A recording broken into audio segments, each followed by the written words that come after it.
Bonjour et bienvenue sur Trader School, l'école de trading. Avant de commencer, mettez un pouce bleu, partagez et abonnez-vous à la chaîne. Je suis Kevin, trader expérimenté, et aujourd'hui nous allons voir ensemble comment la dette influence concrètement les marchés financiers.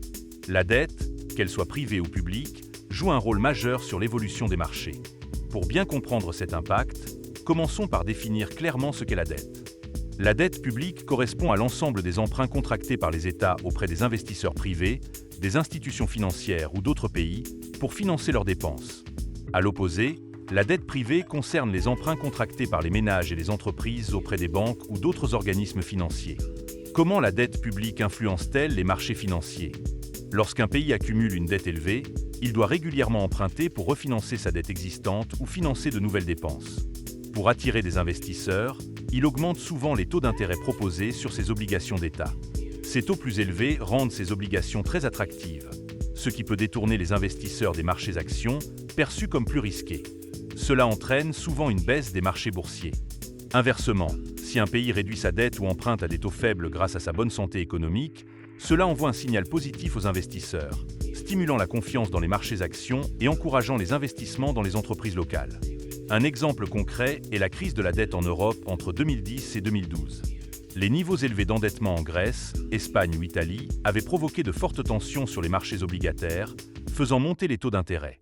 Cette incertitude avait fortement pesé sur les marchés actions européens. Qu'en est-il de la dette privée?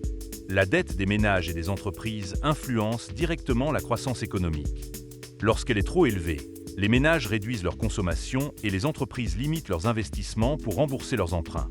Cette réduction d'activité économique affecte négativement les marchés actions et peut provoquer une baisse durable des indices boursiers. À l'inverse, une dette privée modérée stimule la consommation et l'investissement, ce qui favorise une croissance économique saine. Cela crée un environnement favorable à la hausse des marchés actions. Par ailleurs, les banques centrales jouent également un rôle clé en influençant indirectement les marchés via la gestion de la dette. En abaissant leur taux d'intérêt directeur, elles facilitent l'accès au crédit, stimulant ainsi l'endettement privé et la croissance économique.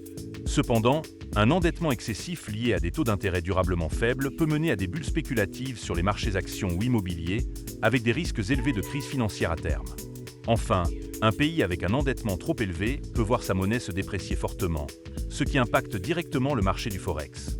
Les devises des pays lourdement endettés sont souvent considérées comme risquées et donc vendues par les investisseurs au profit de monnaies plus stables comme le dollar américain ou le franc suisse.